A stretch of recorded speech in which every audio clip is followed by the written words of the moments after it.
Welcome to another edition of Off the Clock, the Healthcare Entrepreneurs Podcast. As always, guys, I'm your co-host, Mr. Karl Jr., and I'm joined by my main man, Mr. Paul Bashea. Paul, say what's up to the people. What's up, y'all? It's a beautiful day in the neighborhood. Sunny. It's nice. COVID's still here, but don't act like y'all forgot. It's a beautiful day in the neighborhood. I'm glad to be here. All right. So, as always, we have a special guest for you guys. Man, this episode is going to be a powerful one. I'm looking forward to this for sure. So, without further ado, guys, I want to introduce to you a speaker, an author, an entrepreneur, Mr. Paul Bashea Williams. Paul, talk to us. How you doing? What's going on, man? I appreciate y'all having me on. I'm doing good today, man. I'm in a good mood, good spirits. Like you said, COVID is still real. What's happening to our community is still real, but I'm in a good mood today. It's my self-care Monday, so I'm chilling. Got to get that self-care in. That's important. Absolutely. Major key. So we always like to be respectful of our guest time. So the first thing we like to ask off bat is why? Why did you choose to go into counseling? Why did you choose to be a therapist as opposed to another dimension of healthcare?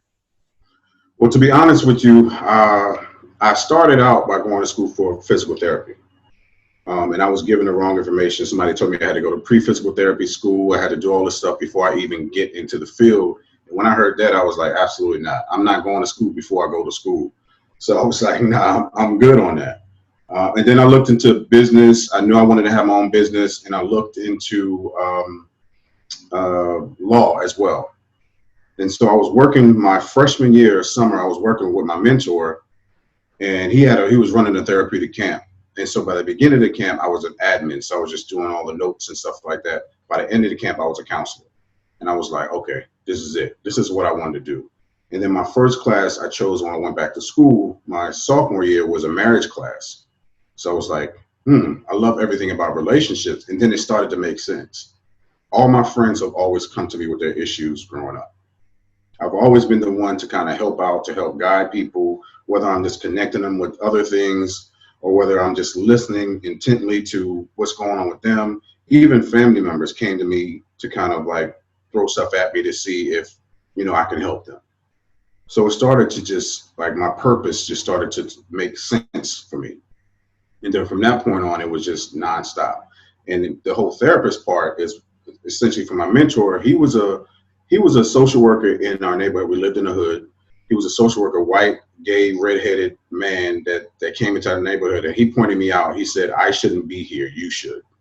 I shouldn't be leading these groups. And I didn't understand it at, 11 and 12 years old. I was just like, I'm sitting in the back, shy. I don't want to talk to nobody. But he kept pulling me up front and say, hey, talk about this. Hey, won't you help co-facilitate? And there was another guy he told us to do that too. So we just formed a relationship. He encouraged me secretly. He said he was, telling me, this is what you should do. This is what you should do. This is how you're going to impact your community. This is how your presence is much more needed and your face is relatable to the people that I'm talking to. So that's how I got into the field of social work and then into the field of just being a psychotherapist. So I had to ask you this question because you said something that I think is very important when you talk about having your own business and you talk about being an entrepreneur. I think something that a lot of entrepreneurs struggle with is their messaging. I think that a big part of that is not knowing how to communicate, even in terms of communicating through actively listening. Right. Now, you said that, for you, you just kind of had it to where you were able to help guide, and connect people because you listened. They always came to you with their problems because you were a good listener. So for entrepreneurs that have issues with that, because I think sometimes we hear and we're so focused on thinking about, okay, how am I going to respond, that we miss so much critical information in our messaging with like our patients and our clients. So what tips would you give entrepreneurs in terms of being able to apply better active listening skills to make sure that they're taking care of their patients and their clients efficiently? One of the things that I practice is brain spotting, and brain spotting is what it's a therapeutic treatment modality without form. So a lot of times people, like other therapists, they go in with this plan to help the client, and the client is coming with these issues, but you already have a plan before they even finish what they have to say. So we're looking to solve a problem, but what problem are we solving if we're not listening? So if you're an entrepreneur and you're trying to start something, our goal is to create the solution that we don't, that a lot of people don't have.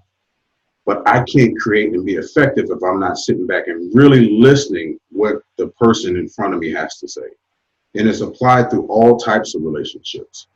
So if I hear something specifically and I address that thing specifically, I become something that's valuable to them, to the client, to the patient.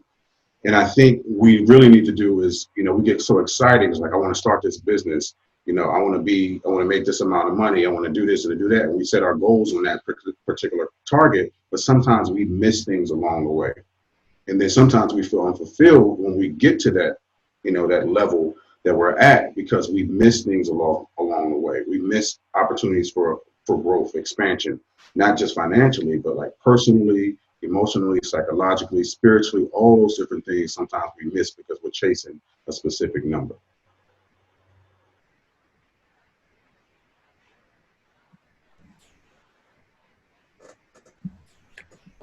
Man, let's talk a little bit more about even the listening, if you don't mind. Okay. So, I think what's becoming more prevalent, and I think a lot of our listeners to kind of deal with this, as we, do you mind if I dig deep?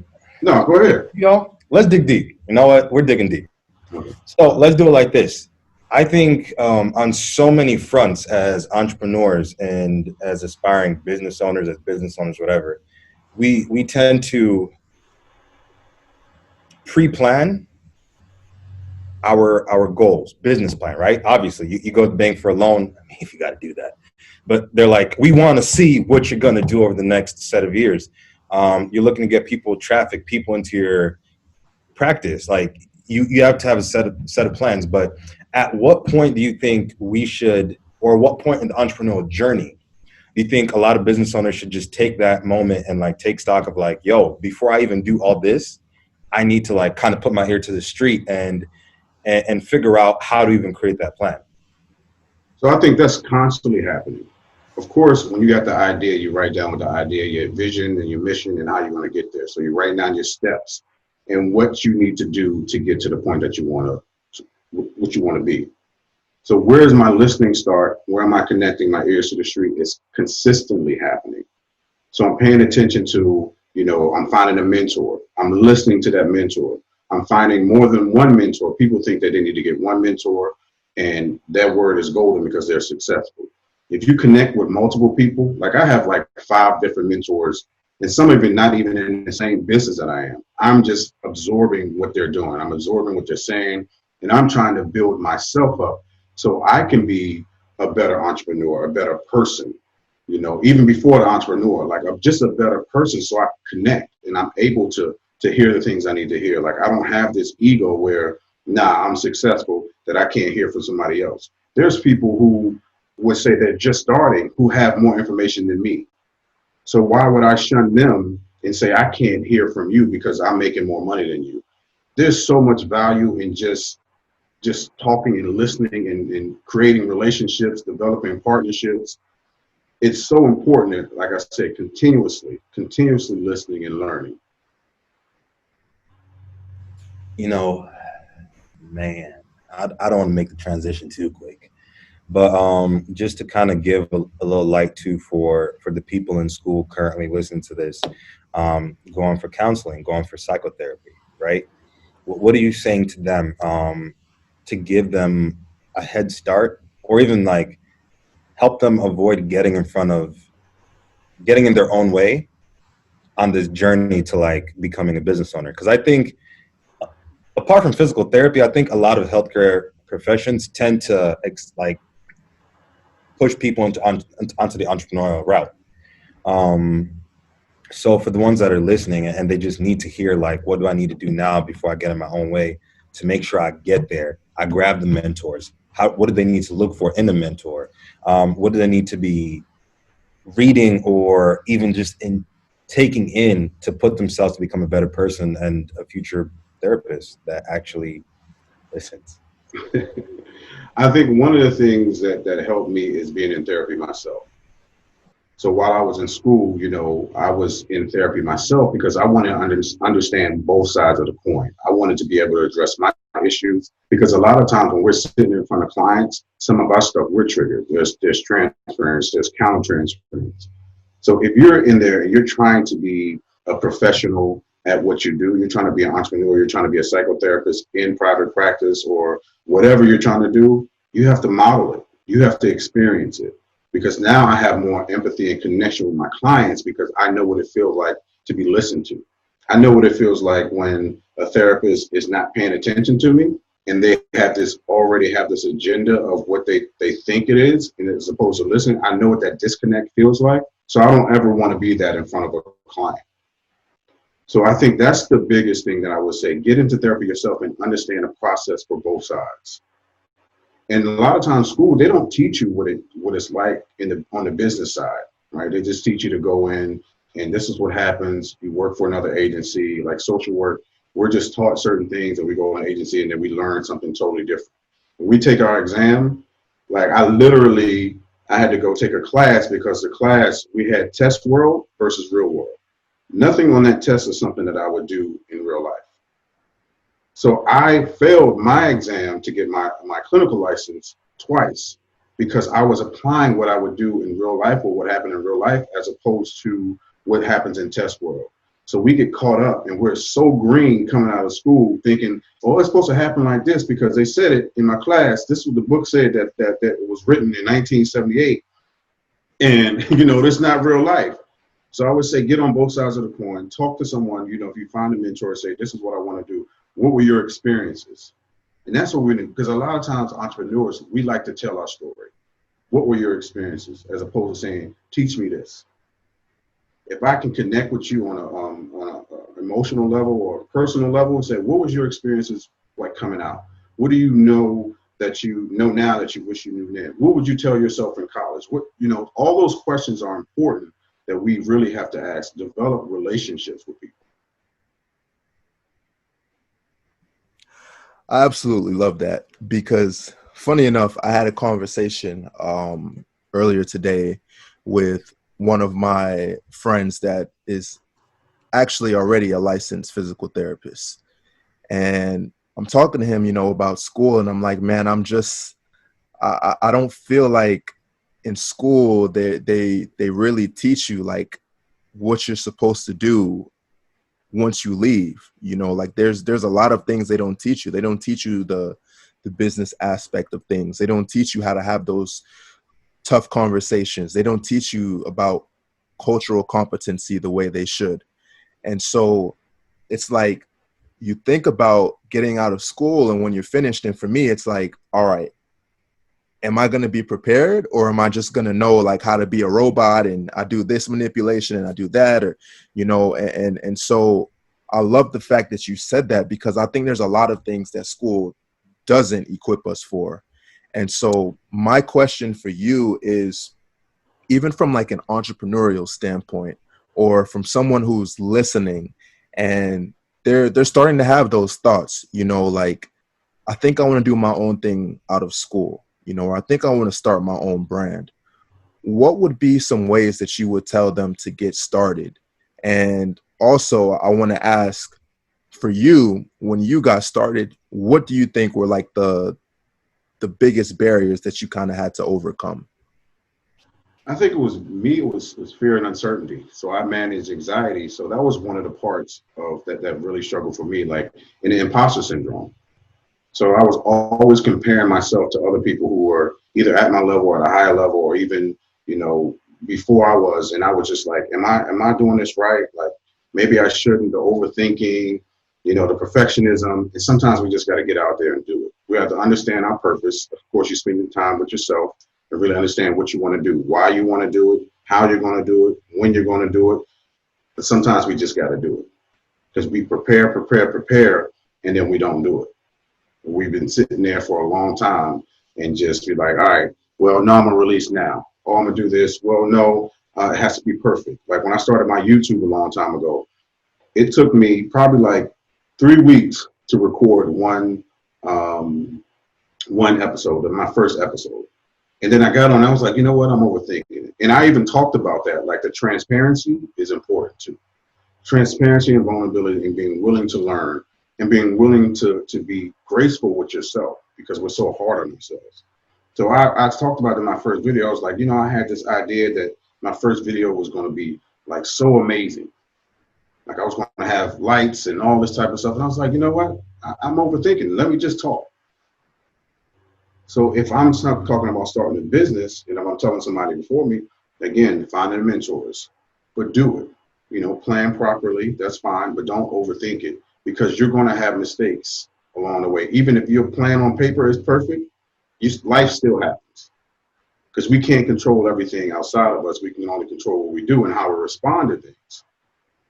And so again, grace with yourself when you have a mess up or a mistake or something doesn't go well. It's just like, all right, let me bounce back. How could I do that differently? Just like with clients when they, you know, overthink stuff or they have thought attacks or anxiety attacks or whatever it is, I'm gonna ask, is it real? Reality testing. Okay, if that happens, then what? It's not the end of the world. I can pivot. You know, some of these things are, well, we have our perfect plan and God shows us another way, or, you know, another thing pops up and it's like, well, you know what, this is better. But you have to be open and being willing, again, to transition, to listen, to receive constructive criticism. And sometimes it doesn't feel good, but understand where it's coming from and why you need it. See, now I gotta ask a follow-up question, which would be, how does one open themselves up to that, to even be in that state of mind? You know, I remember when I first became a business owner, those first like 6-7 months, like you're talking about, imposter syndrome, trying to perfect things, trying to make sure whatever. And it took a lot of failure and lack of results to just one day be like, well, it's not working perfect. So let's try it, you know, with its own imperfection. So how does somebody even get or allow themselves, right? You said give themselves grace. How does somebody give themselves grace to just be okay with what is? So you celebrate the small wins. Like we're so focused on what the end goal is and that we think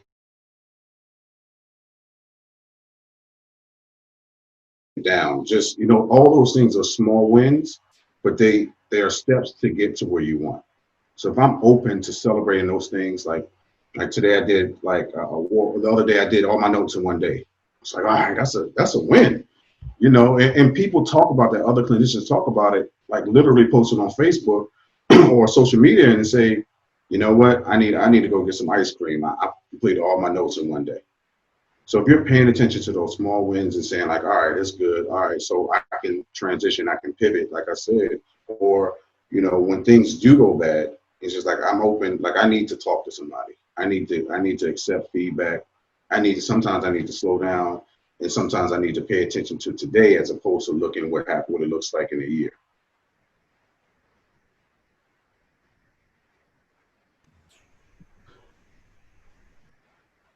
So I want to kind of transition because I know Paul has some questions about this, and and I think just in general, at least, well, definitely for our male listeners, I think this will be a good segment for them as well.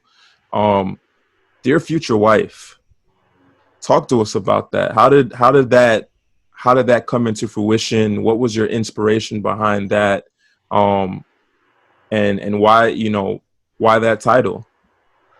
So when I was younger, I was always a writer. Like I used to tell myself that I was going to be a rapper, but I couldn't really rap, but I can write.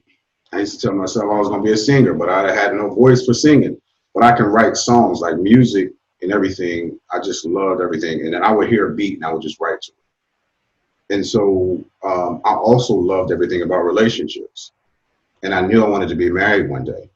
But I had this ideation in my head that once I go to college, I'm going to meet my wife, and we're going to get married, and then we're going to live happily ever after by the time I graduate, kids, house, all that good stuff. And then I had a relationship that didn't work out. Like it was, again, I was fully committed. I was like, all right, this is my wife. And I was operating as a husband, which I thought was a husband, but I had no concept of what a husband is.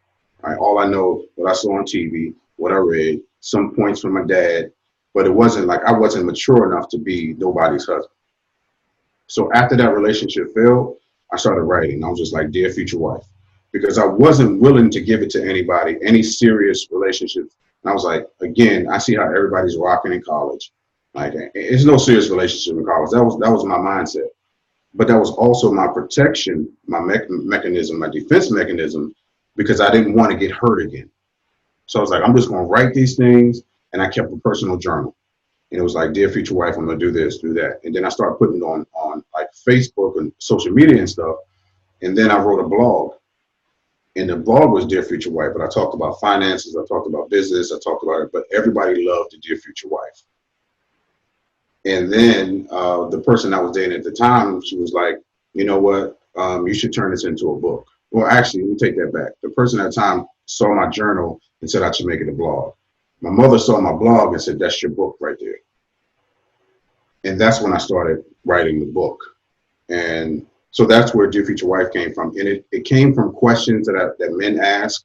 It came from my personal experiences. It came from friends' experiences. It came from what I saw on society, on social media. It was just answering these questions and helping men find a voice, helping men identify the words behind the emotions, how to express themselves when we are typically taught not to, or we aren't shown how. So here I am. I said, all right, let me help first clear my chest, my head, and it was therapeutic for me. It made me bring some men along the way. Maybe help them just kind of who've experienced these things that we don't talk about. But why do you think we don't talk about it, right? I think, because I'll be honest, I have a theory when it comes to therapy that there was a version of me that would have been open to doing therapy, but then I was told enough times that, especially the black men, we don't do that. No, just bottle it up. You good. You're good. So why do you think men, especially, and I'm sure you have a ton of men clients, but why is it that men don't like therapy or are not comfortable with going out to just pour out their emotions? Well, just like you said, like growing up, you're told, like, man up, like boys don't cry, be tough, like don't show that emotion. The only emotion you can show is anger and passion and happiness. Like that's it. Anything else, you soft, you weak. And all those things stayed with us. And so we walk around with this fake armor on while we're struggling inside. So men say, you know what, I don't need nobody to tell me. I can figure it out for myself. Like my father told me I ain't supposed to do that. Society told me I'm not supposed to talk. Society said, just provide. That's it. Don't worry about all the other stuff. You can show up by how much clothes you have, how much money you have, with your car. Your car is your answer. That's your identity. And so we walk around with this suit on, and it's not really us. Like when that suit comes off, we're stuck with our emotions. We don't know how to express them. I know what you want to say. I just got a quick question, right? Because I'm gonna keep them coming. But so how do you think that then starts to play as men, right? So for our female listeners, y'all about to get the inside scoop. But how do you think that plays into like the way men carry their relationships, right? Because I think like a lot of dudes, man, I know plenty of guys that'll be like, I got my heart broken when I was 15 and I've been bitter since and I'm not going to get hurt again. Like how does that culture of like manhood, quote unquote, for those who are not watching the video, manhood then start to affect how we like interact with our loved ones, with our significant others? Mm-hmm. Well, we're closed off. We're protected. Like I said, that I have friends. We've had conversations about this. It was like, I'm going to get them before they get me because they've been hurt before. Or they see somebody get played and they just come up with this concept in their mind and say, I'm going to forever stay protected and ahead of the game. So if a woman, asks me to express myself, number one, I don't know how, because I've been taught not to. Number two, I'm not going to show you that I'm weak. I'm going to protect you, and not really understanding that there's emotional and there's mental protection that women need and also that we need. And then we've had experiences, like you said, at 15 when our heart was broken. We never got over it because we didn't talk about it then. We didn't have anybody to talk about it. We go to our boys who are also 15 to 16-year-old. They might laugh, man, forget her, get another one. But that carries over. Like chronologically, we're older, but we're still thinking like boys. So because if you have the heartache at 25, your boy was like, man, forget her. Let's go drink. Let's go to the club. Like hook up the PlayStation. Man, we good. We're not dealing with that. And it's the way that men heal. It's almost like too late. So, and I said this in one of my YouTube things, and I was talking about how men and women heal differently. Like a woman, when something bad happens to her, like those breakups and stuff, she's calling the girls, they're having a party, they're sitting down, they're crying, they're eating ice cream, they're doing whatever they're doing, they're getting pedicures, whatever they do together, and they're dealing with that emotion. The girls are supportive, like, let it out, girl, go ahead. He wasn't, all that, whatever they do. As men, we get out, some of us men, we get out, we go out and party, we look for the next person. We try to heal through another woman. We try to heal through another relationship. We avoid these emotions because if we sit with them, it hurt too much, right? And then we're questioning our identities. It's like, I'm not really a man because I let this happen to me. Why didn't I do this? And so now you've been hiding this for a long time, and here we are a year later, and boom, it hits you. The woman is healed at that point, but you just starting to feel it because you just starting to address it. So it's like opposite lines, and then y'all meet in the middle, and she's like, I'm good. And then you trying to reach back out, just like, hey, what's going on? She'd be like, what? No, I'm good. So it carries over in so many different ways. We show up angry, we show up unavailable, players, or whatever it is. The depression looks different in men. Sometimes it's being over sexualized, it's being angry, it's being again, just being protected from everything. And that protection is really not, it's a faux protection, right? Because we're not really addressing our issues. We're not really talking about what hurt us, because there's a level of protection that we need to experience about protecting what our mind is telling us, as opposed to experiencing and feeling the feelings. So we go through this unhealthy cycle where we rely on the substances. Again, we rely on sex. We rely on trying to heal through another woman. Just all these different things that really dig us in a deeper hole, as opposed to talking about what's going on. So if you come to therapy is a safe space to talk about that. And I'm not going to judge you. I'm not going to be like your homeboy, or I'm not going to be like somebody on social media that says, oh, you soft for talking about that. You soft for being human. Like, these are human feelings. So why don't we feel like we can address some of the things that really hurt us or really bother us? Wow. Wow, that was powerful. So I can say firsthand that I fall into that spectrum of like therapy. Growing up, don't even talk about that. What you need that for? You bring it up, and it's kind of like exactly like you said, like you're soft, you're weak, like you're tripping. You don't need all of that stuff. And I want to say it was last year I went for the first time, and I went, and it was probably one of the most freeing things that I've ever done in my life, and it changed my whole perspective, because I think a lot of times once we go through with something and we see like, oh, like that wasn't so bad after all, it gives us this new lens to look through, to where it's like, okay, I can see myself doing that again, or I can see myself telling my boys, go to therapy. And I think that an issue that a lot of us, as men, as Black men struggle with, is being able to have that emotional intelligence. I think that that's something, like you said, we're not really taught that. And so my question for you is, in terms of emotional intelligence in terms of being able to kind of deal with those demons from your past, you know, and those things that are kind of like your Achilles heel. How do you think that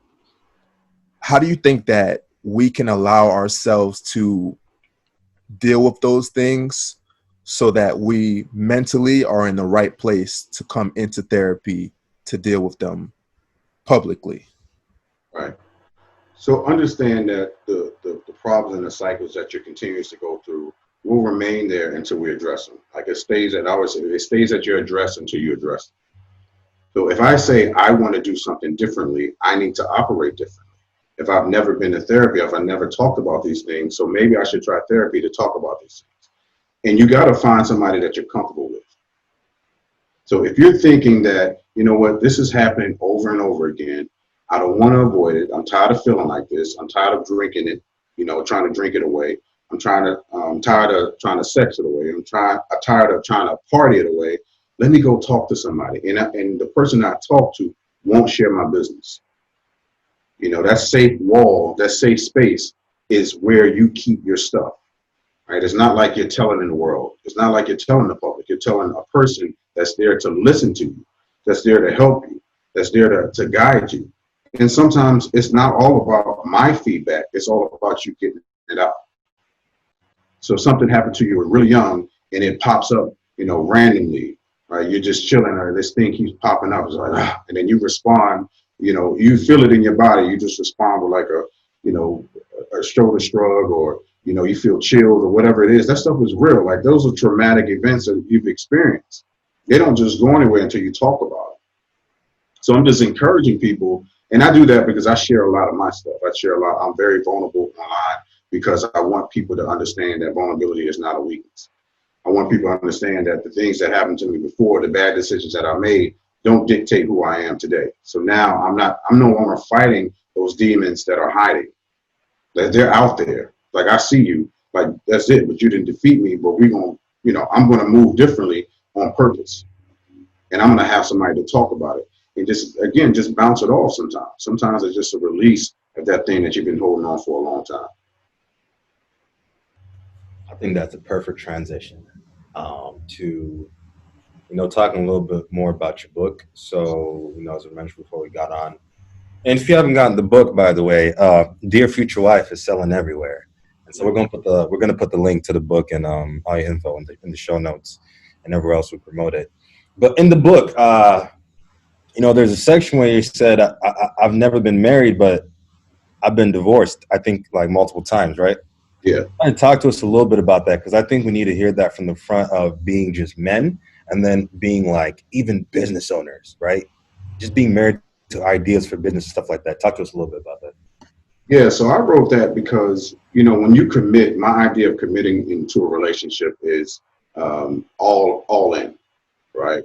And so I'm all in. And so I was operating, like I said before, like what I thought a husband should. Like, I'm moving in with people, like I'm taking care of bills. We're sharing all these different things that we should just be friends. We should just begin to know each other.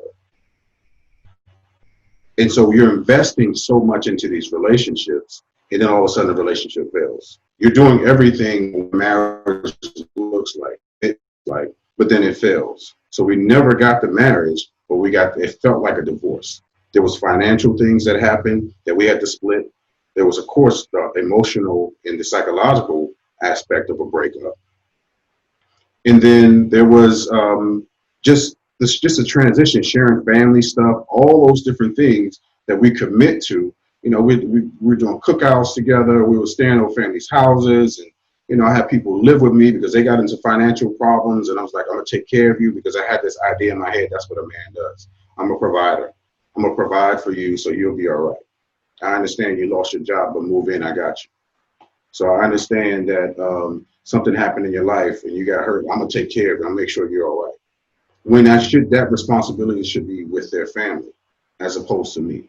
Like, we don't have that full commitment. We're not in a marriage, but we're operating like we are. So now all those things are happening, and then a breakup happens.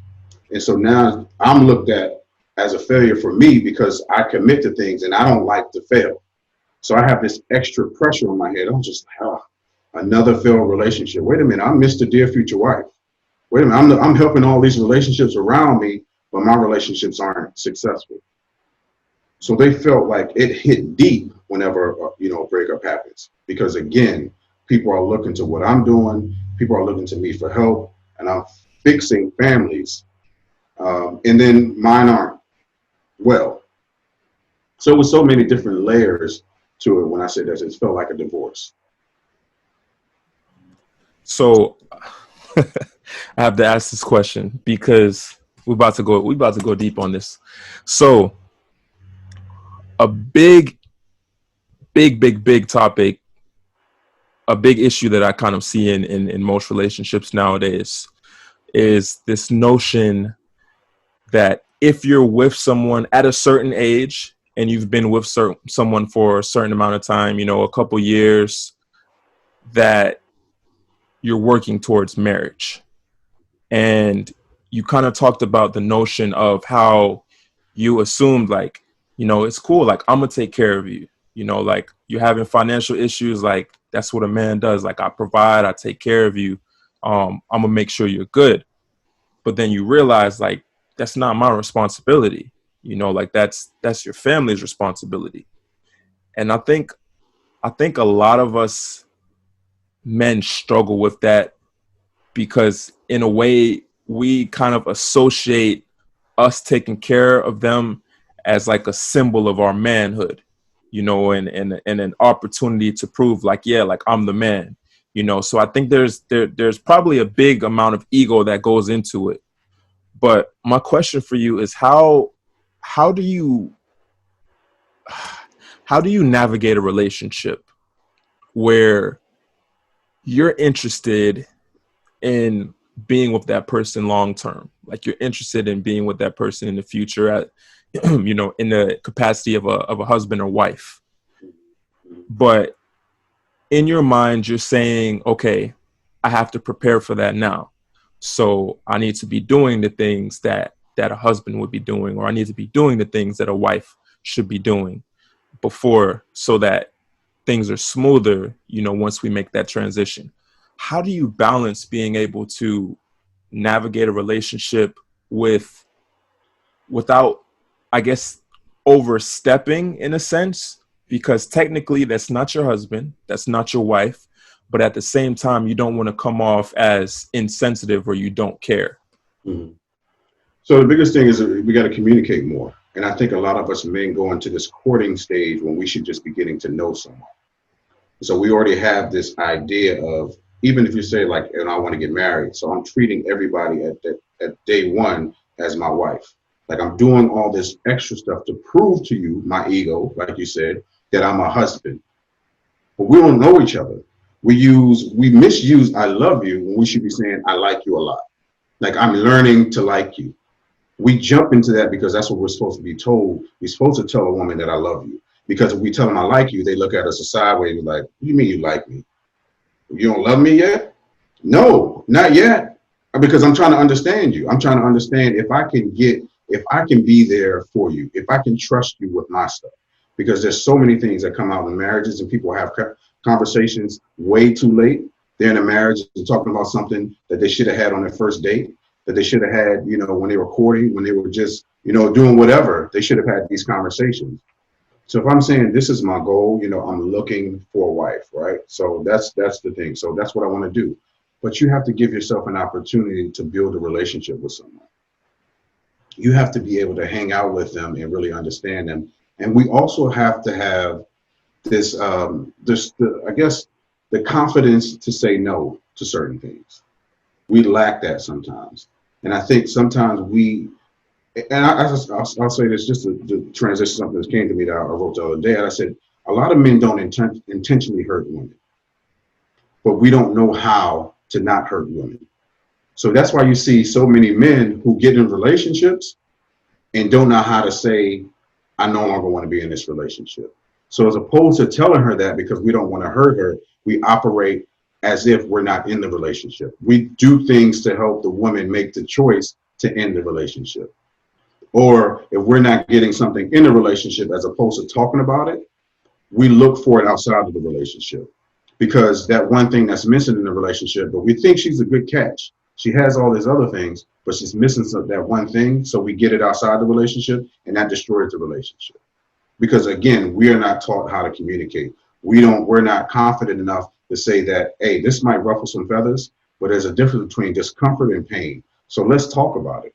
Because if I'm not happy, but let's talk about how we can get happy. Because I do want to be in this relationship, but I want to get some work. And I also want to trust somebody that can help us get it. That's why you have the counselors, you have the therapists.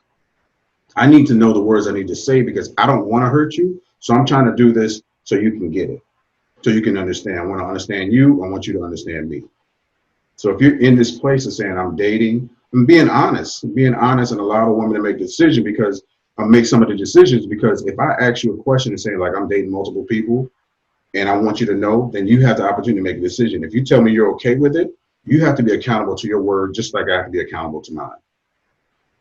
So if you tell me you're okay with me dating multiple people and then you get upset, I'm going to hold you accountable to what you said. Now, if we transition to saying we're dating exclusively, then we both owe each other that accountability. So being honest and open and upfront and saying, this is what it is, this is what I need, this is what I want, and I want us to build this relationship. What does the timeline look like? Let's discuss a timeline. And if you don't have that timeline, if you're not in agreement, be honest with that. I want to get to know you. I'm not out here playing games. I really like you. And so I want to build this. So how can we do this together? Because you have her, and you have the relationship. And y'all ain't always going to get along. It's not going to always be peachy. Like people think that, like even in the honeymoon phase, there's difficulty, but we ignore things. We like, all right, I ain't gonna bring that up because that ain't nothing. I could just deal with that. No, have a conversation about that because that one time turns into 20 times. It then turns into you being resentful and then operating outside that relationship and it becomes unhealthy. You become unhealthy actually because you're holding it in. So yeah. I'm glad I'm muted because I'm over here like verbally just expressing myself. Fact, doctor, fact. And as I'm writing some of the things you're saying, like I think what just hit me, right? And I think this can even translate into like business owners, especially when it comes to like partnerships. Is that many of us just tend not to communicate up front because of like the fear we put in our head, how somebody might retaliate, right? So how do we then start to communicate effectively and in a healthy way, right? Not just being a-holes about it, but in a healthy and effective way so that we don't put ourselves in positions as men, as business owners, whoever's listening to this, whatever position they're in, we don't put ourselves in a position to just essentially be like, I set myself up for failure for day one just because I didn't do this one thing. Yeah. Again, you got to talk. Like you got to be very honest and very upfront because if your goal is to be a successful business person and you're going into a business, your partnership with someone, you got to have your voice. Like we can't hold stuff in because we're going to make bad choices. The business is going to suffer. We're just going to feel neglected, and that neglect, man, that doesn't sit well with us for a long time. So if I'm starting to have a relationship or business and I'm going to be more communicative, so I'm going to talk early. I'm going to talk outside of emotion. When you're in a relationship with someone, when you guys are upset and heated, nobody's really listening to each other. Everybody's trying to get their point across. So if you talk about it outside of that emotional state, it's more effective to have a conversation. Communicate often. All right, let's do a check-in. A check-in not because there's an issue, but let's just do a check-in to see where everything is going. And those are, if you put that in your business plan or with your business partnership and say, this is what I need and this is what we should do, and say, hey, as opposed to saying to your partner or your significant other saying, you never do this, you're always doing this. You got to speak, because that's speaking with a deficit. If you speak with saying that, hey, I need this, I believe the business needs this, and this helps us grow. This helps our relationship, as opposed to saying you're always doing this, you're never doing this, because immediately that person is going to get defensive And now I'm fighting the defense as opposed to the real issue.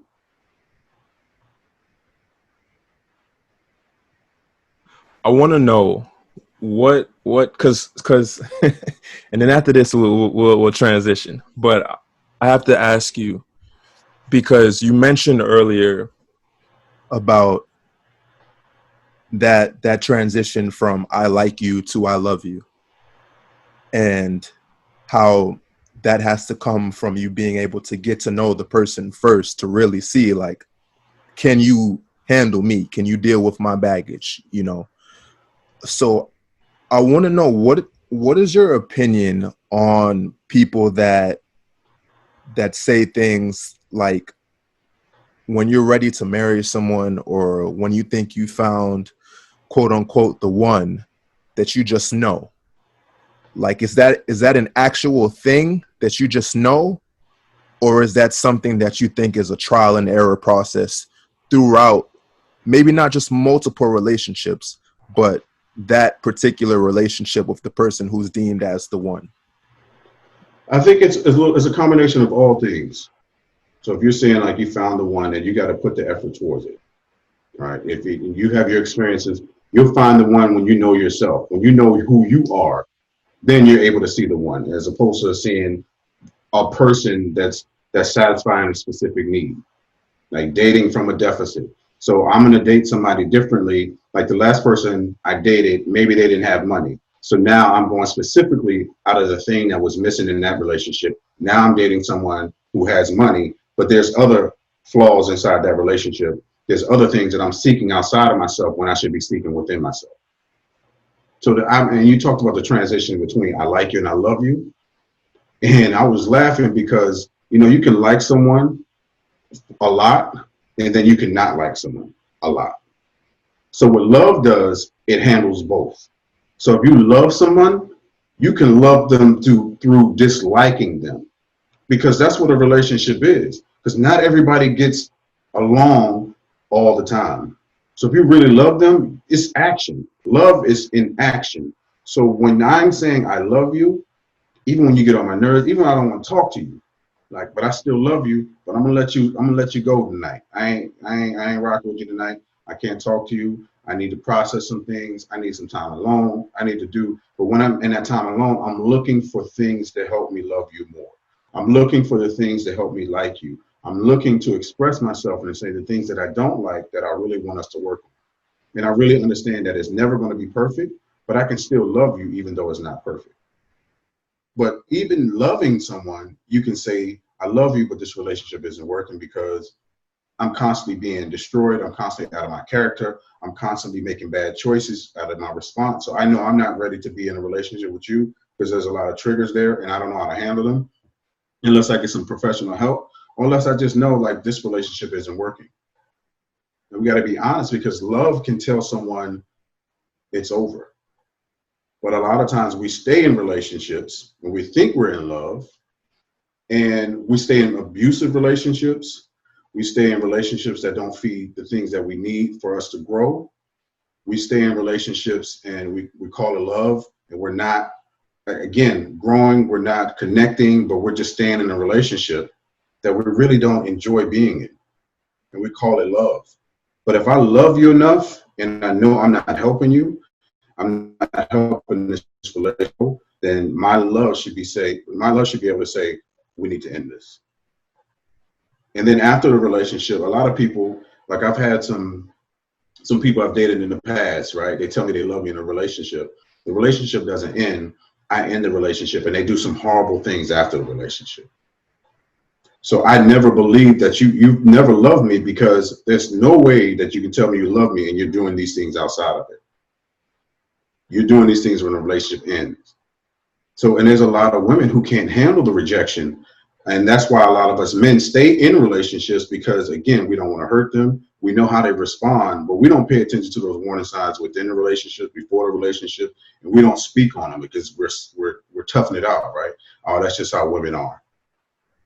And we accept it. But we need to, again, communicate. No, I just feel like I need to go to therapy.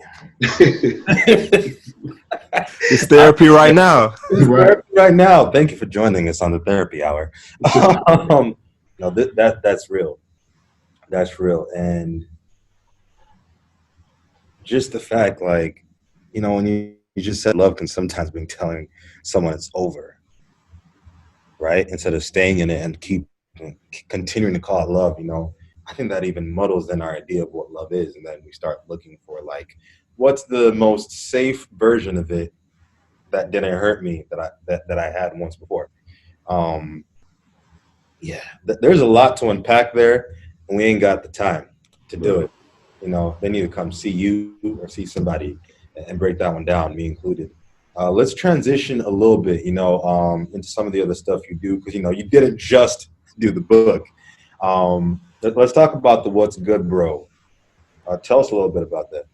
So I had this idea. Actually, shout out to women. I saw this. They're always doing amazing things, right? So I saw they were doing an online panel, and I was just like, you know what? We need one. And I've been saying it for a while. We need one, but we need it to be from like clinicians, Black male clinicians who are down to earth. So I had some buddies that we always talk. We talk like almost daily. Like one of my good friends. We do prayer in the morning. We send jokes, send memes, all whatever it is. We talk about our issues, all that good stuff. And so I reached out to two other ones that I developed relationships with too. I was like, yo, we need to create something to bring more men into therapy, but also to see what it's like to have a conversation, a healthy conversation. Also to show that although we're clinicians, we're humans, we're Black men first. And this was before the George Floyd stuff. So we had this plan for a while, and then that happened. Like as we were planning, it was like, this is like, we need to talk, and we need to see more Black men having these honest and open dialogues in front of people and saying it's okay. So we need to connect, and again, just show what we go through as Black men, show what we go through as entrepreneurs, show what we go through as Black male therapists, some of the stuff we deal with that we've never dealt with, and just have a voice. So that was What's Good, Bro. We're going to make it a series. We're going to have more people on. And again, shout out to the women who supported, because I think it comes easier when women are promoting us. Sometimes our men and our egos is like, I don't need to listen to him. I got my own things going on. He can't tell me nothing. But the women showed out in droves to say, yo, my husband needs to be here. My boyfriend, my best friend, my homie, they need to be here for this. And then it just became a huge thing. I think we had over 3,000 registrants, and we had maybe like 20,000 views on it. And people are screaming for more. And we're trying to work on it now because we just want to make it a thing, man. We just need that space for us, man. Do you see, it's online right now? Like it's okay. Yeah, it's online. Okay. Do you see, or do you guys envision being able to transition it into an in-person event? Absolutely. That's the plan. That was the original plan. It was like, we just want to do it online, and then, like, we'll be near you, come to a city near you. Like I had this joke, it was like the clinical quartet. Like we're gonna be doing our thing, just coming and just talking to people in person, doing workshops.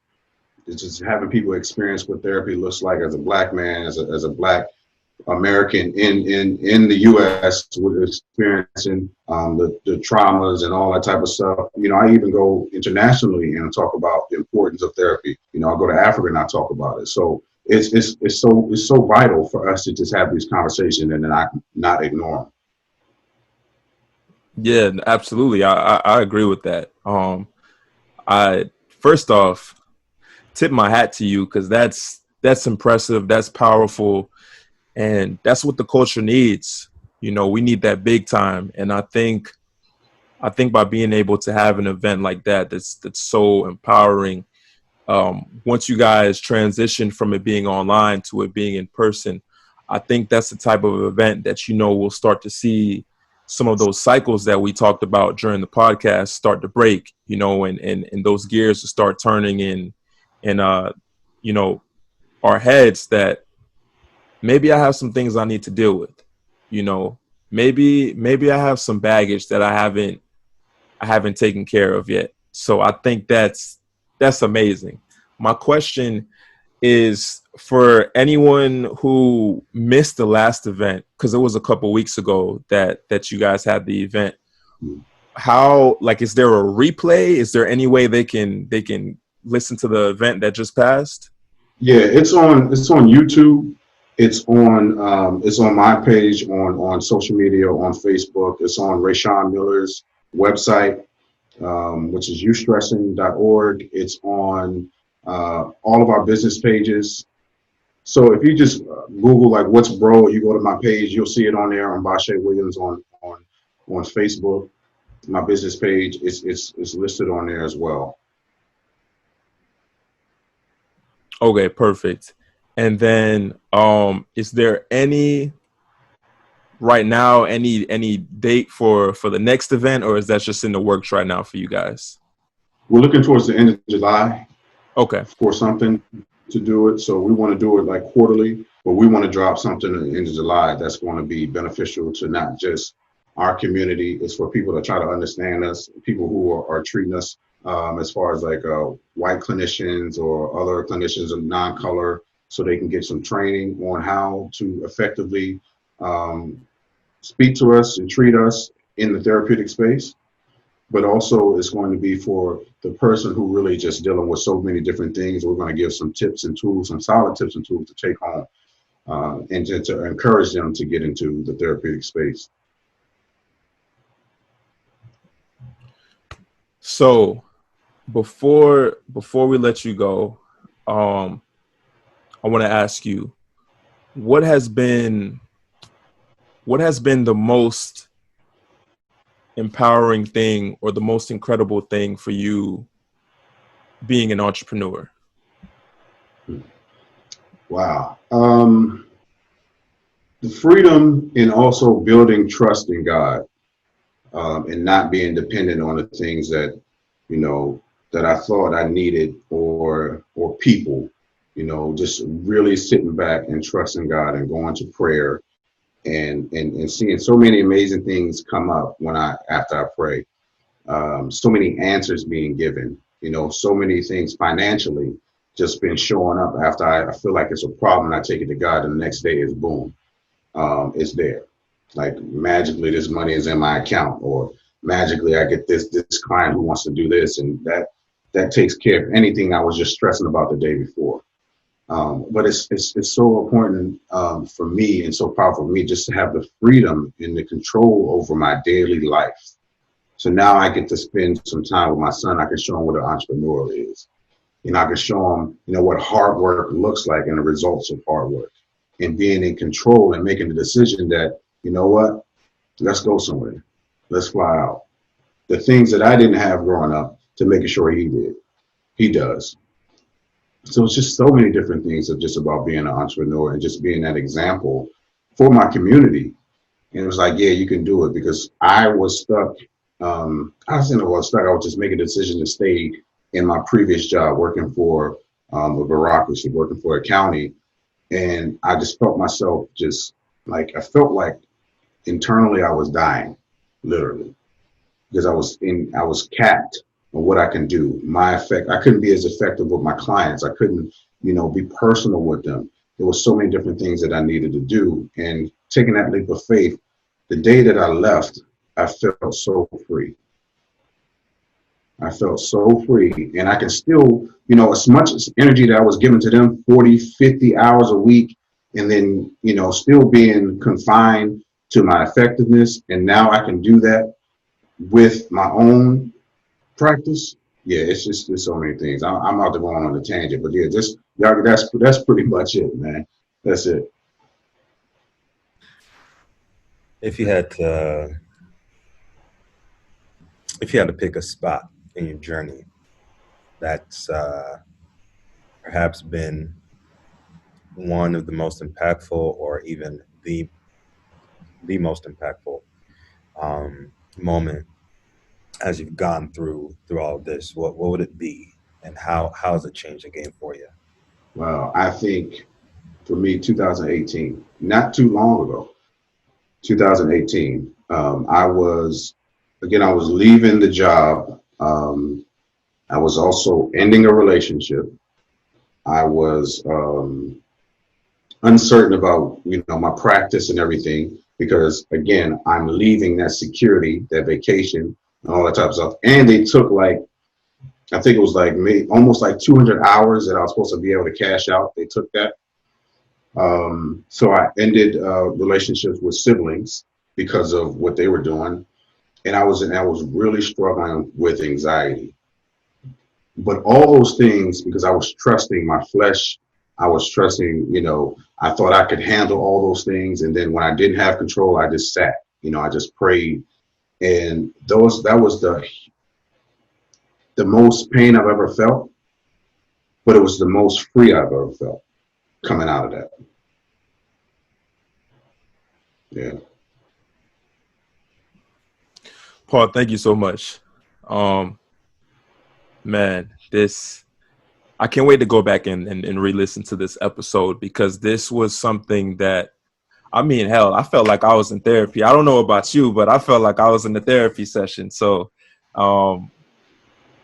greatly appreciated. I think that our listeners are going to get some really good gems out of this episode. So I just, from both me and Paul and the entire OTC team, thank you for making some time to come and talk to us.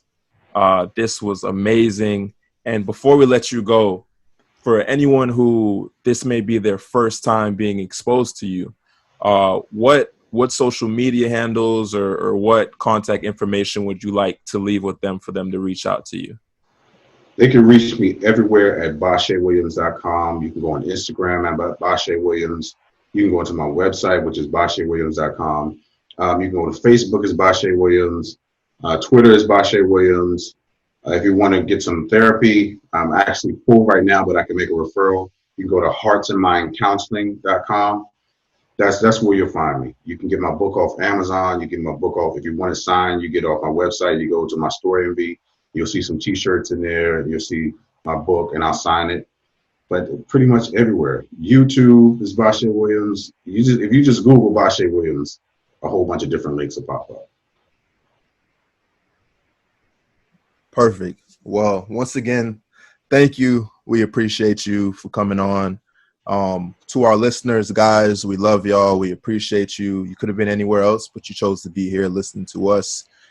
If you got as much value as I know you should have got out of this episode, subscribe, share, leave us a rating.